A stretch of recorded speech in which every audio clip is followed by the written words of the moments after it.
हमारे जीवन में कभी भगवान न करे न करे 2-3 दुख एक साथ आ गए तो हमारे मन में एक ही विचार आता है कि कहीं भगवान मेरी परीक्षा तो नहीं ले रहा है। हम आपसे पूछते हैं, क्या नर्सरी के बच्चे की या प्ले हाउस में जाने वाला बच्चा, उसकी कोई परीक्षा होती है?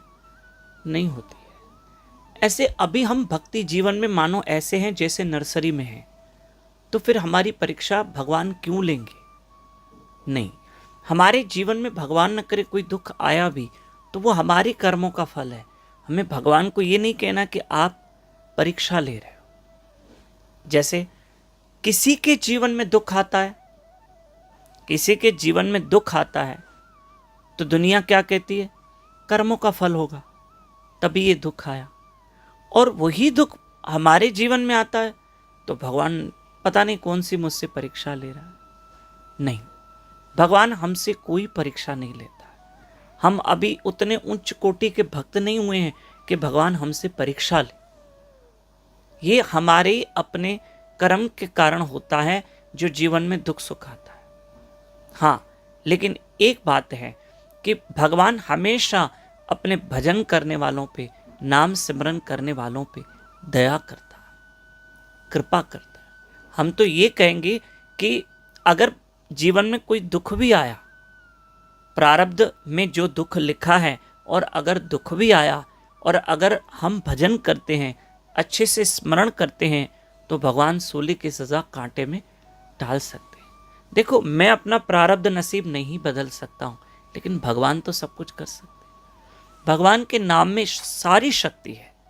हमें कोई शक्ति नहीं कि मैं अपना भाग्य बदल सकूं या मैं अपना प्रारब्ध मिटा सकूं। नहीं, हमें कोई ताकत नहीं है।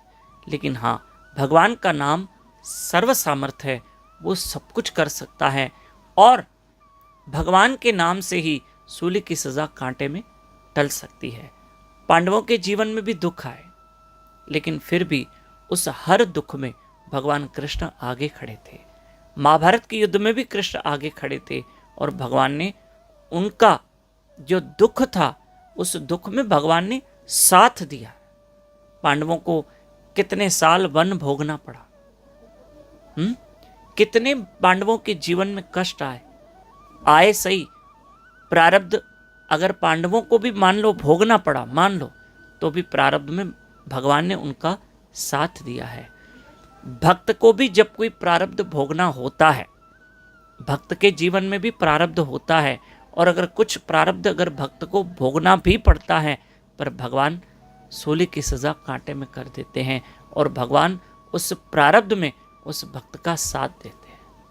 कहते हैं, हमने कथा बताई थी कि भक्त रघुदास जो जगन्नाथपुरी में रहते थे, जब उनकी हद से ज़्यादा तबीयत खराब हो गई, जब उनको लूज मोशन तक हो गए, तो भगवान जगन्नाथ आके उनकी सेवा करते थे। तो भक्त रघुदास ने कहा, प्रभु आप क्यों मेरी सेवा कर रहे हैं, मैं आपकी सेवा करूं। तब भगवान जगन्नाथ ने कहा, भक्त मुझे ना भक्तों की सेवा करने में आनंद आता। तो भक्त रघुदास ने कहा, प्रभु आप चाहे तो मेरे सर पे हाथ रख के मेरे सारे प्रारब्ध ही काट सकते थे। तब भगवान ने कहा, सुनो रघुदास, मैं चाहूं तो तुम्हारे सर पे हाथ रख के ये तकलीफ ही आने नहीं देता था, पर मैं चाहता था कि जो तुम्हारे कुछ प्रारब्ध है तुम यहीं भोग लो, तुम यहीं भोग लो, ताकि कर्मों का हिसाब किताब यहाँ क्लियर हो जाए। और देखो, रघुदास के जीवन में भी प्रारब्ध जो उनको थोड़ा बहुत भोगना पड़ा, थोड़ा बहुत, उस पर भी भगवान जगन्नाथ ने आके साथ दिया है।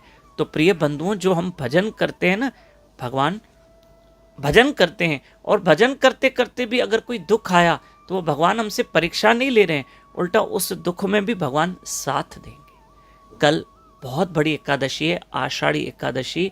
कल हमें सुबह जरूर जल्दी उठना चाहिए। कोशिश कीजिएगा सुबह 4:30 से 5:30 ब्रह्म मुहूर्त में उठकर, अमृत वेले में उठकर हमारे साथ जप करें, हरि कथा सुने, भगवान विट्ठल की महिमा सुने, यूट्यूब चैनल दामोदर दास पे लाइव रहकर, है ना।